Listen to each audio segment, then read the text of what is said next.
We all have bad habits, and we all have the motivation to break them, but we can never seem to get around to it. Thank God for this project, because many people, myself included, would have not gotten around to breaking these bad habits. For my conditioning challenge project, I decided to condition myself to break a bad habit I've had for about a year now. My bad habit consists of biting my lip, which is scientifically known as a body-focused repetitive behavior, or BFRB.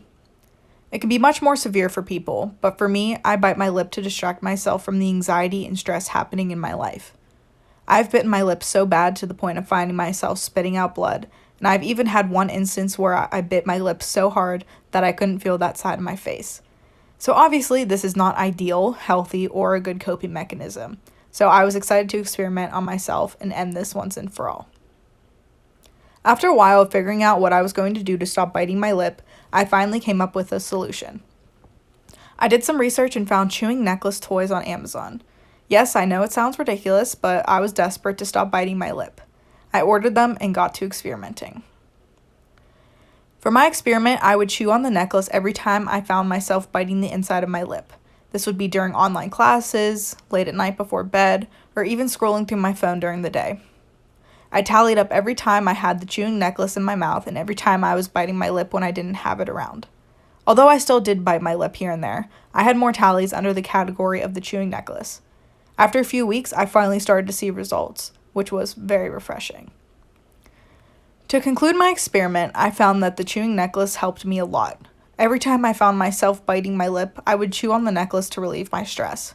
This helped me not only because I wasn't biting my lip anymore, but because it tired out my jaw, which helped me not want to bite my lip as well. The results of my experiment resulted in operant conditioning. Operant conditioning is a type of learning when an individual's behavior is modified by consequences that can reinforce or inhibit reoccurrence of a particular behavior. There's a general procedure to follow when using operant conditioning to change a behavior, or in my case, break a bad habit. The first step was to state a goal. My goal was to stop biting my lip. The next step was to monitor my behavior, which I mentioned before by using tallies. The third step in the operant conditioning process is to reinforce the behavior. By using negative reinforcement, I learned to avoid something undesirable, which would be the pain I experience after biting my lip. I didn't want to continue biting my lip, which is why I used negative reinforcement by biting a piece of rubber instead. After this experiment, my conditioned stimulus became the chewing necklace, and my conditioned response was not biting my lip anymore. Now every time I go to bite my lip, I still either use the necklace or think about how much it hurts my teeth and jaw. Although my levels of stress and nervousness did not change because my environment was consistent, by using operant conditioning, I was able to break my bad habit.